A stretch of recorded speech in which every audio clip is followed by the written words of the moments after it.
যে শহীদ দিবস মানে মৎস্য পাগলু ডান্স মমতা ব্যানার্জি তৃণমূলেরই মধ্যে একটা অন্তর্দ্বন্দ্ব চলছে, কে কত বেশি লোক আনতে পারবেন। মারা গেছিল তো কংগ্রেস, তারা তো কেউ তৃণমূল ছিল না। শহীদ স্মরণ সেই কি কোথাও কি একটা রাজনৈতিক কর্মসূচি হয়ে উঠছে দিন দিন? ঋতু আর মৃতর মধ্যে লড়াই চলছে, বাপ তার বাপকে ছাড়ে না, ঘুরে ফিরে কংগ্রেস। আজকে শহীদ মিনার কংগ্রেস। শহীদ তুমি কার? পশ্চিমবঙ্গের বুকে এখন যেন এই প্রশ্নটাই বারবার করে উঠছে যতই 21শে জুলাই কাছাকাছি আসছে। রাত পোহালেই তোড়জোড় শুরু হয়ে যাবে শহীদ স্মরণের। আহ, তৃণমূলের তো দুটো ভাগ, তারাও যেমন চেষ্টা করছে এই যে প্রোগ্রাম, এই যে অনুষ্ঠান, এটার মাধ্যমে তাদের রাজনৈতিক শক্তি দেখানোর, তেমনি কংগ্রেসের জন্য কিন্তু বড় চ্যালেঞ্জ তৃণমূলের এই যে ভরাডুবি, তার মধ্যে তারা কতটা ঘুরে দাঁড়াতে পারলো সেটাও কিন্তু একটা দেখার বিষয়। আমাদের সঙ্গে রয়েছেন কংগ্রেস নেত্রী পূজা রায়চৌধুরী, তার সঙ্গে কথা বলবো। এই যে তৃণমূলেরই মধ্যে একটা অন্তর্দ্বন্দ্ব চলছে, কে কত বেশি লোক আনতে পারবেন। আবার মমতা বন্দ্যোপাধ্যায়কে তো এক প্রকার আদালত একটা মাপকাঠি করেই দিয়েছে যে এই জায়গার মধ্যে করতে হবে, এত মানুষের বেশি নিয়ে আসা যাবে না। সেই জায়গায় কংগ্রেসের জন্য কত বড় চ্যালেঞ্জ তাদের রাজনৈতিক শক্তি প্রদর্শনের জন্য। আর শহীদ স্মরণ সত্যিই কি কোথাও কি একটা রাজনৈতিক কর্মসূচি হয়ে উঠছে দিন দিন? 93 সাল থেকে যদি তুমি দেখো আর কি একটু ইতিহাসে গিয়ে, তো মানুষ ইতিহাস খুব তাড়াতাড়ি ভুলে যায়। কারণ এখন তো ইতিহাস শুরুই হয় চায়ের দোকান থেকে। তো আমরা ছোটবেলা আমরা শুনেছি যে ইতিহাস নাকি ইতিহাসের পুনরাবৃত্তি করে। আমরা শুনেছি পাপ নাকি তার বাপকে ছাড়ে না। কিন্তু এত তাড়াতাড়ি দেখবো সেটা বুঝিনি। কারণ 93 এর পর থেকে আমি যদি ব্যক্তিগত আমাকে বলো, আমি তখন ভীষণ ছোট ছিলাম। তো আ সেই সময় আমি হয়তো কারা শহীদ হয়েছে, কি যায় আসে, মানে তখন তো বাচ্চা আমি। তখন তো আর এগুলো বোঝার সময় হয়নি। ধীরে, ধীরে যখন বুঝতে শিখেছি বা জানতে শিখেছি, দেখতাম যে শহীদ দিবস মানে মৎস্য পাগলু ডান্স মমতা ব্যানার্জি। তারপর সত্যটা জানতে পারলাম, সত্য উত্থাপন হলো। আসলে তারা ছিল কংগ্রেস কর্মী। তো আমরা জেনে যেটা বুঝলাম, মারা গেছিল তো কংগ্রেসের। তারা তো কেউ তৃণমূল ছিল না। আর যে খলনায়ক বলবো না, যে শহীদ দিবসের জল্লাদ ছিল, সে পরবর্তীতে দেখেছি মমতা ব্যানার্জির মন্ত্রিসভায়, সে ক্যাবিনেটের মন্ত্রী তখন। তো আপনি শহীদ দিবসটাকে কে কোন অ্যাঙ্গেল থেকে ব্যবহার করছে, আর কংগ্রেস যারা কিনা হয়তো বড় করে কোথাও পারমিশন পায়নি এতদিন ধরে, এত বছর ধরে, কিন্তু প্রত্যেকটা ব্লকে, প্রত্যেকটা জেলায়, প্রত্যেকটা অঞ্চলে আমরা ছোট করে হলেও একটা মোমবাতি জ্বালিয়ে হলেও মন থেকে আমরা শ্রদ্ধা জ্ঞাপন করতাম। কারণ ওই দাদারা বা ওই ভাইয়েরা কিন্তু আমাদের। তো আজকে এত বছর বাদে ওই যে বললাম পাপ তার বাপকে ছাড়ে না, ঘুরে ফিরে কংগ্রেস। আজকে শহীদ মিনার কংগ্রেস। তুমি বলছো রাজনৈতিক ক্ষমতা। রাজনৈতিক ক্ষমতা তো ঋতু আর মৃতর মধ্যে লড়াই চলছে। মৃত তৃণমূল তো ঠিক আছে মানলাম, ঋত তৃণমূলে আসে আগে। সেটা হলো বিজেপির এ টিম। আচ্ছা, মানে বি টিম। আর বি টিম হলো যাদের ৩ মাস সময় দিয়েছে মৃত তৃণমূল। সবার জন্য তো দরজা মানে খুলে দেয়নি। তৃণমূল কংগ্রেসকেও আপনি বিজেপিরই টিম মনে করছেন? আপনার কি মনে হচ্ছে না? মানে মমতা তৃণমূল। আজকে বিজেপি কোথায়? বিজেপি কোথায়? ভাড়া করে রাজ্যসভায় পাঠাতে হচ্ছে। বিজেপি কোথায়? মুখ্যমন্ত্রী ভাড়া করে অন্য দল থেকে নিতে হচ্ছে। বিজেপি কোথায়? দুদিন বাদে বাংলার মেয়র, কলকাতার মেয়র হবে, সেও দেখবেন কংগ্রেসেরই কেউ। প্রাক্তন, কংগ্রেস। প্রাক্তন সবই তো তাই, জন্ম তো কংগ্রেসেরই। আরে আমি অন্য বাড়িতে যেতে পারি, কিন্তু পরিচয়টা তো আমার বাবা মাকে দিয়েই তাহলে হয়। তো এই দিক থেকেও দেখতে গেলে সেভাবে রাজনৈতিকভাবে সফল বিজেপি, কংগ্রেসের এটা ব্যর্থতা, কংগ্রেস ধরে রাখতে পারেনি। না, ভুল কথা। ব্যর্থতাটা কংগ্রেসের না। সবাই টাকার পেছনে ছুটছে, ক্ষমতার পেছনে ছুটছে। তাহলে কংগ্রেসের কি আজকে আদর্শে কোনো ভুল আছে? আদর্শটা কি ঠিকঠাক করে আমরা দেখুন, মানুষগুলোর কাছে? কংগ্রেস আদর্শে বিশ্বাস করে।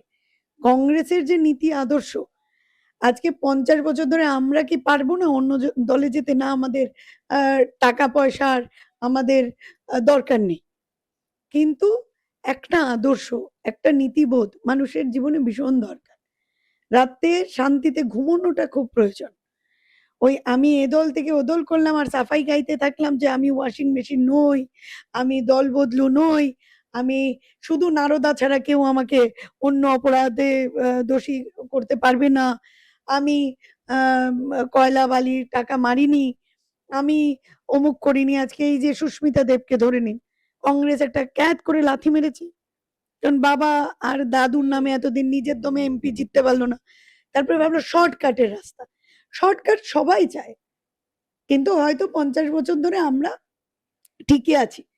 আজকে যেরকম ওই টিকে থাকতে থাকতে থাকতে থাকতে আজকে শহীদ মিনার আমরা করছি। আমরা রাজনৈতিক ক্ষমতার কথায় যদি আসি, কংগ্রেসের কাছে অত সামর্থ্য নেই, অত অর্থ নেই। বাংলার কংগ্রেস যারা করে, আমরা নিজের গাটের পয়সা খরচা করে দলটা করি, তোলাবাজি করে নয়। বা এই ভাই একটা বাস করে দিস, এই ডিমবাতের দায়িত্বটা নিয়ে নিস, হ্যাঁ, কারণ আমাদের তো মন্ত্রী এমএলএ নেই, তাহলে আচ্ছা, কে আপনি নেবে? বলছেন যে পাগলু ডান্স বা পাগলু গান হবে না, ফিরে আসার গানই কি এই শহীদ স্মরণ মঞ্চ থেকে কোথাও গিয়ে কংগ্রেস গাইছে বা গাইবে?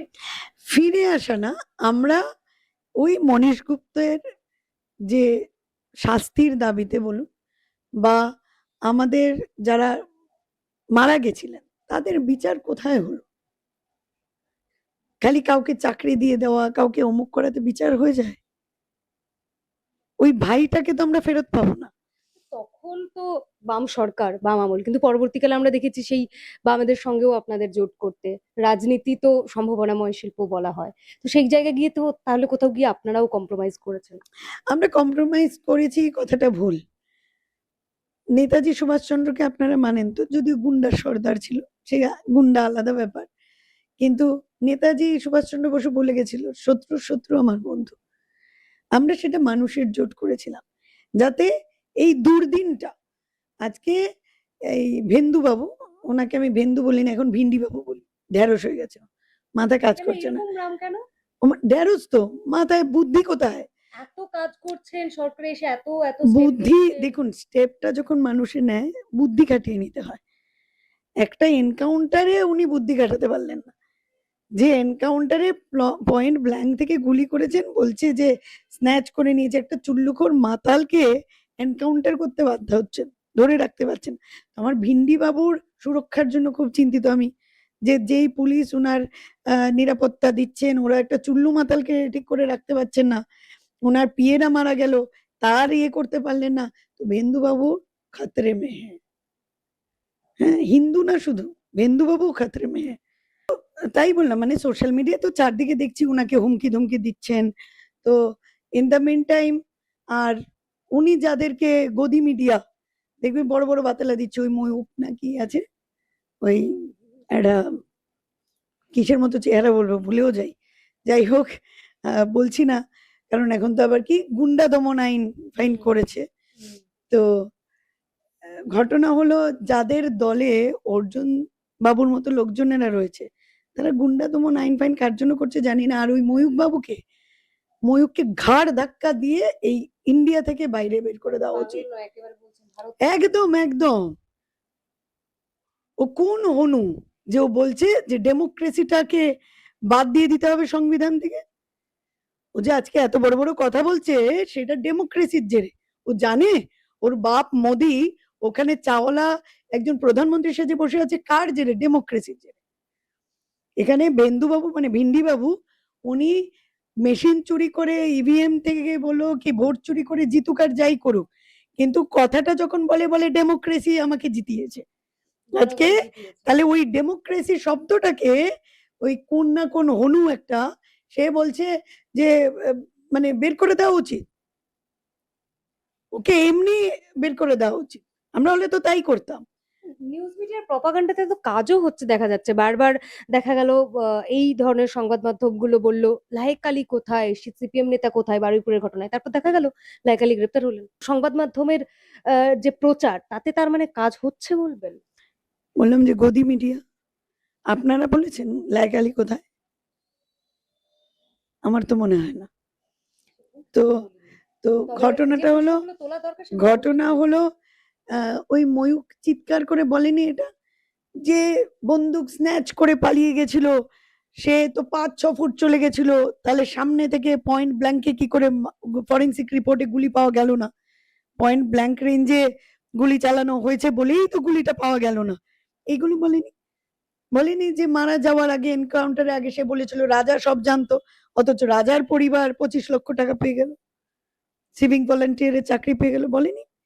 ময়ূক বাবু তো সেটা নিয়ে চিৎকার করছেন না। ময়ূক বাবু বলাটা ভুল, ওটাকে ময়ূক ডাকাটা ঠিক। হ্যাঁ, এগুলোর যোগ্যতা নেই, অকাদ নেই। একজন মিডিয়া পার্সন হয়ে বসে আছে, মানে জার্নালিস্ট নিজেকে দাবি করছে এই এদের দয়ায়। তো বিজেপি ক্ষমতার জেরে যেটা করছে, আজকে রামদেব বাবু ওই এক চোখ নাচাতে নাচাতে বলছে যে কি একটাই সরকার নাকি থাকা দরকার। তারপরে আবার ওয়ান ভোট ওয়ান নেশন, তারপরে আবার হিন্দুর বিভাজন করে দিচ্ছে। হিন্দু নাকি 4 প্রকার। মোহন ভাগবত বলছেন যে হিন্দু 4 প্রকার, তার মধ্যে প্রথম প্রকার হলো যারা কিনা মানে হিন্দু বলে নিজেকে ভীষণ মানে গর্ববোধ করেন, হিন্দুত্বের জন্য অন্যকে মারতেও পারেন, মানে সেটা হলো এই ভেন্দু বাবুর টিম। ওটা আসল হিন্দু। এটা আসল হিন্দু। হকারদের পেটে লাথি মারছে, কিচ্ছু যায় আসে না, আমরা হিন্দু। আর যারা লাথি খাচ্ছে হিন্দুরা, তারা হলো ওই যে বললো যে দ্বিতীয় প্রকার হিন্দু, যে আমরা হিন্দু ঠিক আছে, আরেক প্রকার হিন্দু নাকি হিন্দু বলতেই লজ্জাবোধ করে। হ্যাঁ, তো তাদের পেটেই হয়তো লাথি মারছে। হকাররা বোধহয় প্রকৃত হিন্দু নয়। হ্যাঁ, কুরবানি বন্ধ হওয়ার পরে যে গোয়ালা ঘোষেদের পেটে লাথি পড়েছে তারা প্রকৃত হিন্দু নয়। তো বিন্দুবাবু ভালো জানেন এখন ভারত মাতা কি জয় বলেছেন, বলতে হবে সবাইকে। তো ভারত মাতা কি জয় আমাদের বলতে আপত্তি নেই, কিন্তু ভারত মাতার হাতে জাতীয় পতাকা থাকা চাই। গেরুয়া পতাকার ভারত মাকে আমরা যে মানি না, এটা তো বলতে হবে। তো দেখুন একটা অরাজকতা চলছে। ধীরে ধীরে ওই ওয়ান নেশন ওয়ান ভোট ওটাই কি কোথাও কি কার্যকরের দিকে এগোচ্ছে? বললেই যে কার্যকর হবে তা তো নয়, আমরাও তো বেঁচে আছি। তখন ওই যে বললো মোহন ভাগবত, হিন্দুরা কি জানি হিন্দুত্বের জন্য লড়াই করতে পারে, মারতেও পারে। যখন যখন গণতন্ত্রের উপর আঘাত আসবে আমরা রাস্তায় নামবো। ওরা বলছে না হিন্দু হিন্দু করে নাচছে, তো এমন অনেক হিন্দু আছে যারা লোকতন্ত্র গণতন্ত্রকে বাঁচানোর জন্য রাস্তায় আর নামতে পারে, মরতে পারে, গুলি খেতে পারে। ম্যাক্সিমাম কি হবে, আমাকে তুলে নিয়ে যাবে, জেলে ভরবে, কি যায় আসে। এত এত প্রাণ গেছে, একটা প্রাণ যাবে দেশের জন্য, তাতে আমার ভবিষ্যৎ প্রজন্ম যদি সুরক্ষিত থাকে আমি তাতেই খুশি। আমরা কংগ্রেস করি, আমরা ভয় পাই না।